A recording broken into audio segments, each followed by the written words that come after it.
Good morning, everyone. My name is Apple Jane Arevalo. Together with my partners Nova, Herbito, and Jan Onge, we're going to report best cost strategy.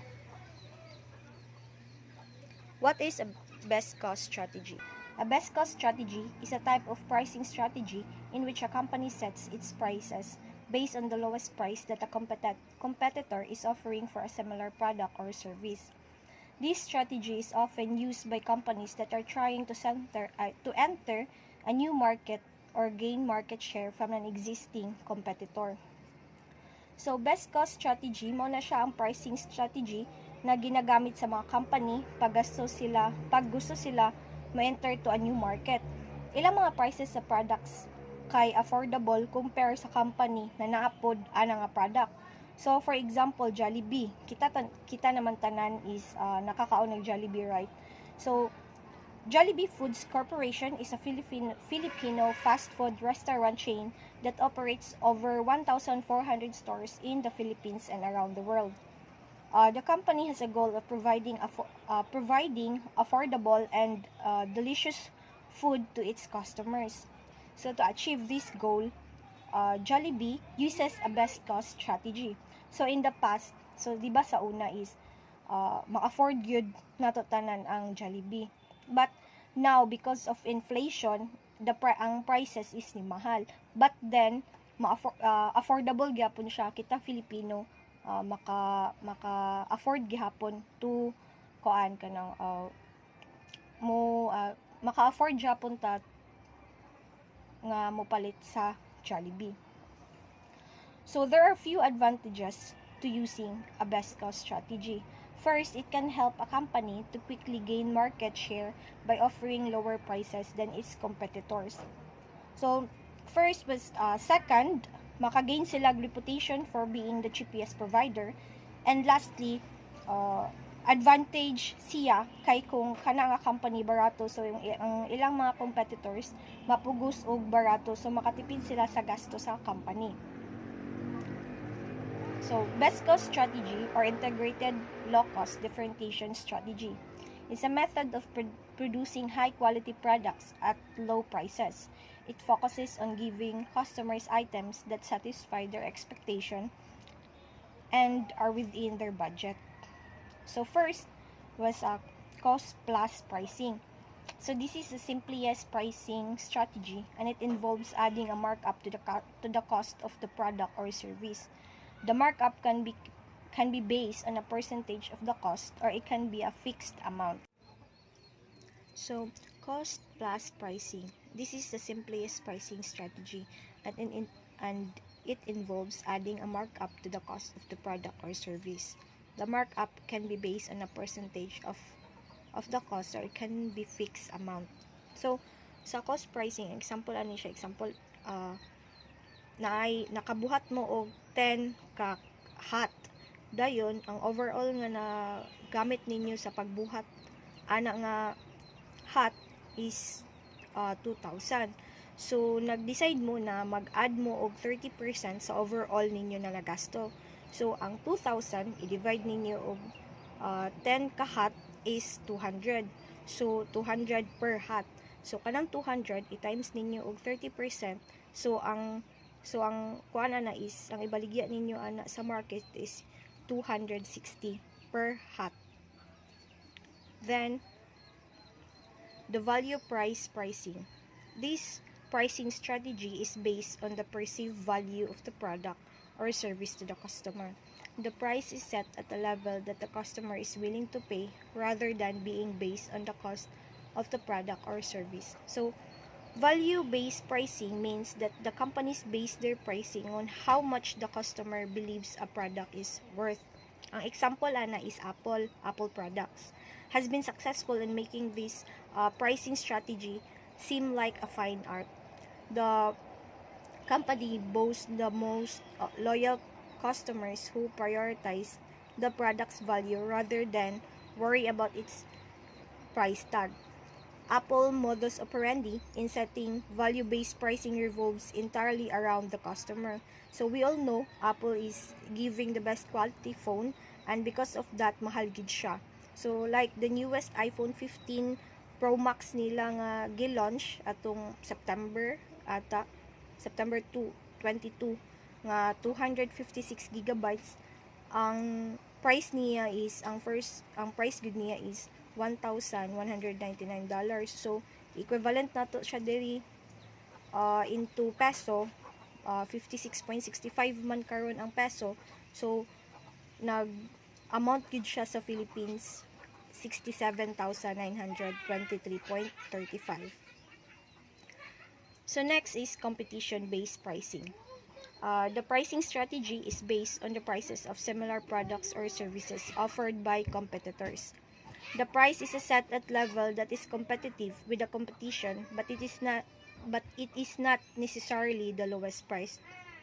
So the competitive pricing strategy example ani is ang rivalry sa Pepsi and Coke. Mo na siya example sa competitive pricing strategy. Both companies constantly monitor each other's pricing and promotional strategies and adjust their prices according to stay competitive. Penetration pricing. This pricing strategy involves setting a low price for a new product or service in order to gain market share. The price is then raised once the product or service is established in the market.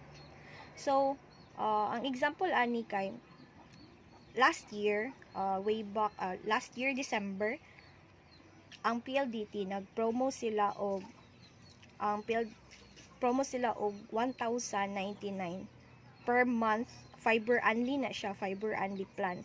So valid na siya for 1 year. So the next year 2024 mahimo na siyang 1,299 per month. Premium pricing. This pricing strategy involves setting a high price for a product or service in order to create an image of exclusivity. The high price and also be used to signal the high quality of the product or service. Example for BISCO strategy. Netflix. This firm is able to offer customer far greater variety of movies and charge lower price than video rental store by conducting all its business over the internet and via mail. Netflix BISCO strategy has been so successful that $10,000 invested in the firm's stock in May 2006 was worth more than of $90,000 5 years later, according to Standard & Poor's stock report on Netflix. Next is why implement a BESCO strategy. Companies often use the BESCO strategy when trying to offer a better price than their competitors. This can help put them a better position in the marketplace. Increase sales. BESCO strategy also work when business looking at attract customer concerned about the value of products. Next is when to implement BESCO strategy. The BESCO strategy work because you have the resource and capabilities to manufacture a high quality product at low cost.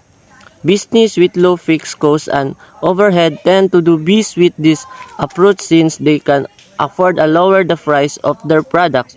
For instance, an online retailer may be better with the BESCO strategy than a physical store that has to pay rent on their building and other related fees.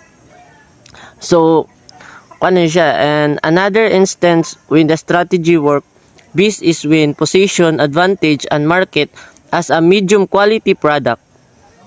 This interested to buying something more advanced than the chapter models but not applying for expensive product may choose the medium quality product. For instance, some car companies focus on the offering luxury cars at the price that are most lower than the premium cars. The BESCO strategy also success when product difference common due to buyer diversity.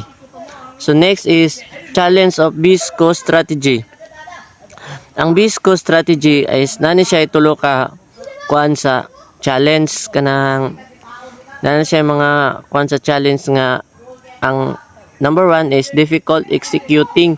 The best cost strategy tend by difficult deployment since it take time to develop better products.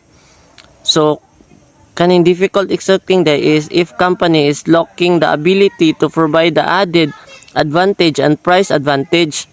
It may have trouble competing with those using differentiation of low-cost strategy. Finding the right combination of quality and affordability key is effectively implement the best cost strategy. So ang ikaduha is high upfront fees. Implementing best cost strategy require expensive product development and advertisement.